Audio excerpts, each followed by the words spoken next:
കർക്കിടകം 19 August 3 കർക്കിടക ബാഹുബലി പിതൃമോക്ഷപ്രാപ്തിക്ക് പൂർവികർ പറയും മൂവാറ്റുപുഴ ആനിക്കാട് തിരുവമ്പ്ലാവ് മഹാദേവ ക്ഷേത്രമാണ് അത്യുത്തമമെന്ന്. അതിനും ചില കാരണങ്ങളുണ്ട്.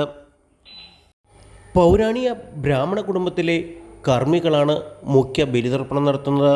പിതൃതർപ്പണ ബലികൾക്കും വഴിപാടുകൾക്കും വളരെ ലളിതമായ ചാർജും ഭക്തിനിർഭരമായ അന്തരീക്ഷം സ്ത്രീകൾക്കും പുരുഷന്മാർക്കും ആചാരസിദ്ധിപ്രകാരമുള്ള ദിക്കുകളിലേക്ക് തിരിഞ്ഞ് ബലി ഇടുന്നതിനുള്ള പവിത്രമായ രീതികൾ, യോഗീശ്വരൻ്റെ തിരുക്കുളമ്പിൽ നിന്ന് ഒഴുകി വരുന്ന തീർത്ഥക്കുളം പൗരാണിക രീതിയിൽ തന്നെ കാത്തു സംരക്ഷിച്ചുകൊണ്ട് അതിൽ നിന്നും പ്രവഹിക്കുന്ന പോസിറ്റീവ് എനർജി ജനങ്ങൾക്ക് തീർത്ഥമായി തന്നെ അനുഭവിച്ചറിയാനും ആ ജലം തീർത്ഥമായി കുടിക്കുന്നതിനും കുളിക്കുന്നതിനുമുള്ള കേരളത്തിലെ കാശി എന്നറിയപ്പെടുന്ന ഈ പുണ്യക്ഷേത്രം പിതൃ ദുരിത നിവർത്തിക്കായി ഇവിടെ നടക്കുന്ന ബലി ഇടയിൽ തിലോഹമ അനേക കർമ്മങ്ങൾ ചെയ്തിട്ടും പിതൃദുരിത നിവർത്തി വരാത്ത കുടുംബങ്ങളിൽ അനുകൂല ഫലങ്ങൾ ഉണ്ടാവും എന്നതാണ്. അങ്ങനെ കർക്കിടക മാസത്തിൽ വാവുദിനത്തിൽ കുടുംബങ്ങൾ പരമ്പരാഗതമായി തന്നെ ഇവിടെ ബലിയിടാൻ എത്തുന്നതിൻ്റെ പ്രാധാന്യം തീർത്തും പരിശുദ്ധമായ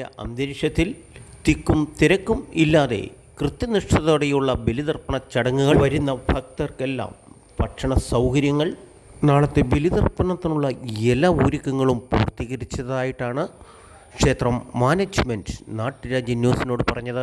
ഈ മഹാദേവ ക്ഷേത്രത്തിൽ പിതൃശുദ്ധി ക്രിയകൾക്കുള്ള മുഖ്യ പ്രാധാന്യം പരിശുദ്ധം പിതൃക്കൾക്ക് മോക്ഷദായിനിയായ പരകോടി പാവങ്ങളെ പുണ്യങ്ങളാക്കുന്ന ഗംഗാതീർത്ഥം ഒഴുകുന്ന തീർത്ഥക്കരയിൽ ഗോമാതാവിൻ്റെയും മാതാപാർവതി ദേവിയുടെയും സാന്നിധ്യം നിറഞ്ഞ പുണ്യഭൂമിയിൽ ഈ 3 മാതാക്കളുടെയും സാന്നിധ്യത്തിൽ നടക്കുന്ന പിതൃതർപ്പണം അതിവിശിഷ്ടമാണ്.